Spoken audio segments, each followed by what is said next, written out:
नमस्कार. नर्मदे हर. नर्मदा मैयाचं पाणी किती चढले बघा. हे समोरचं जे दुकान आहे ना, इथे एरवी आपण ट्रेकिंग करून जायचो. इतकं ते वर असायचं.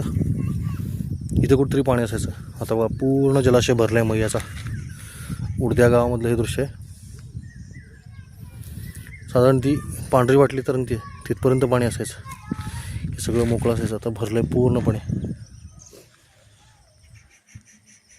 आपण मैयामध्ये स्नानासाठी चालू आहे. पितृपंधरवडा चालू आहे. पितृपक्षामध्ये नर्मदा मैयाचं हे दर्शन आपण सगळ्यांनी घ्यावं आणि तिला प्रार्थना करावी की आम्हाला पितरांच्या दोषातून मुक्त करावं. नर्मदे हर. पितरांच्या अतृप्त इच्छा वासना असतात, त्याचा त्रास बरेचदा आपल्याला सहन करावा लागतो. त्यातून नर्मदा मैया आपल्या सर्वांना मुक्ती देव. नर्मदे हर. नर्मदे हर. नर्मदे हर.